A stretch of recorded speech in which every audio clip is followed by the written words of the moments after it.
Bueno, en esta primera parte tenemos lo que es nuestro código de entrada paralelo y salida serial.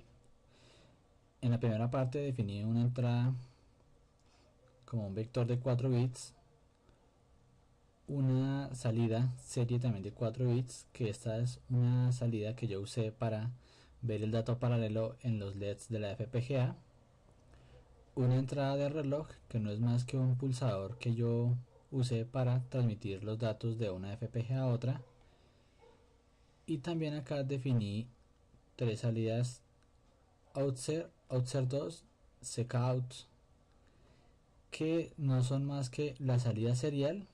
Esta salida serial 2 es otro LED en la FPGA para confirmar que realmente la señal estaba saliendo de la FPGA, y Sekout, que es un otro pin de salida que a través de un LED infrarrojo nos iba a mostrar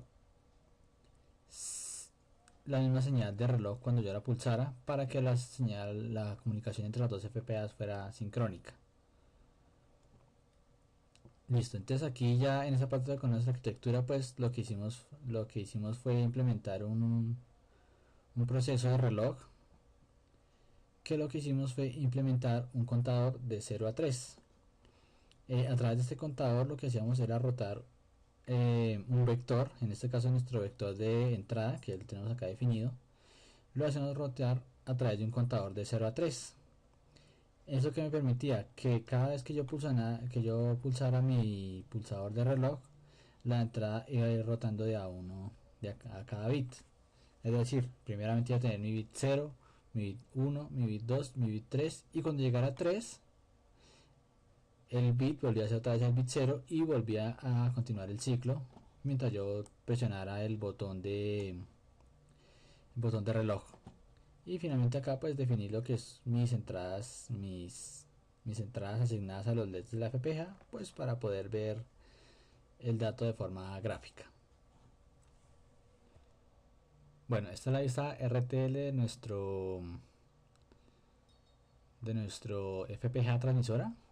Pues como les comentaba, tenemos acá nuestra entrada de 4 bits y la señal de reloj.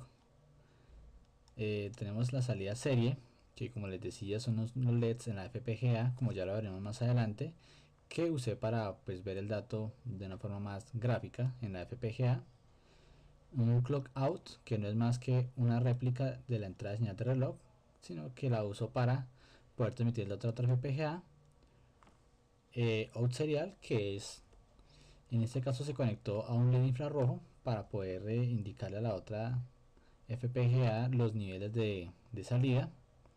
Y Outser 2, que es un LED en la FPGA que me va a permitir servir como una especie de señal espejo para poder ver la actividad del out serial.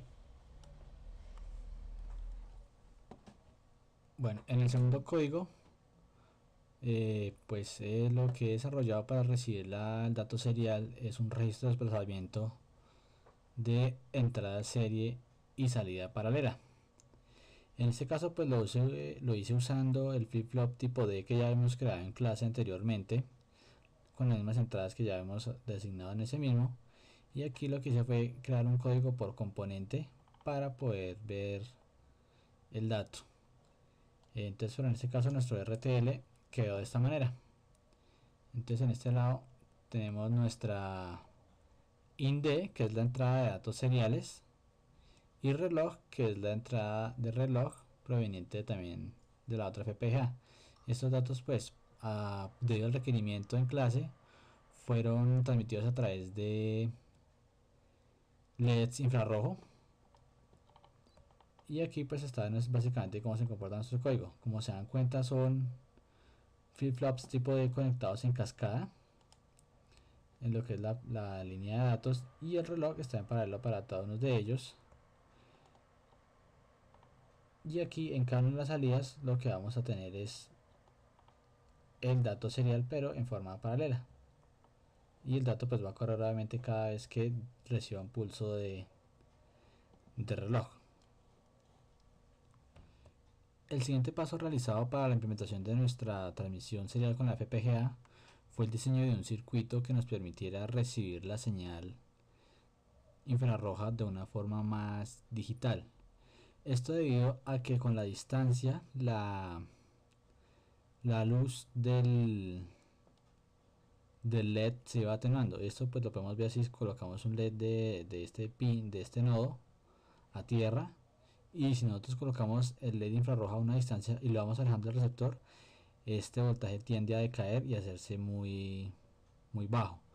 En la FPGA, como está trabajando con señales digitales, entonces pues esto se nos convierte en un problema si queremos trabajar a largas distancias, como fue nuestro caso, que logramos trabajar a 15 centímetros. Entonces, para ello, ¿qué hicimos? Pues implementamos un circuito normal para la detección de la activación del LED infrarrojo receptor, y esa señal la amplificamos a través de un amplificador opcional LM741. Esto para poder amplificar la señal cuando la señal que reciba sea baja, es decir, cuando nos alejemos, y con ese amplificador podemos amplificar la señal para pues hacerla mucho más visible con nuestra FPGA. Adicionalmente, pues para garantizar los niveles digitales correctos, hemos acudido al uso de unas compuertas Schmitt-Trigger 74LS14. Para hacer una compuerta negadora, pues tuvimos que usar dos de estas para poder recibir la señal adecuadamente. Este circuito, como se puede ver, se implementó para un receptor y este para otro receptor. Este LED es un LED infrarrojo que obviamente está en la FPGA que transmite, y este fototransistor es el LED receptor que está en la FPGA que recibe. Entonces, en este caso, ¿cómo funciona?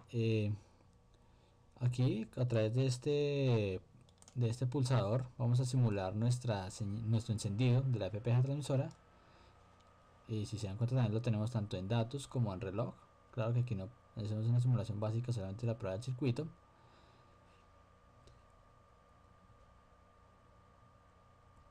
Entonces, aquí para activar nuestra señal de encender nuestro LED con la FPGA transmisora, también hemos notado que nuestro LED se ha encendido. Esto quiere decir que nuestro dato, que lo tomamos de este punto a la FPGA, fue recibido en forma correcta.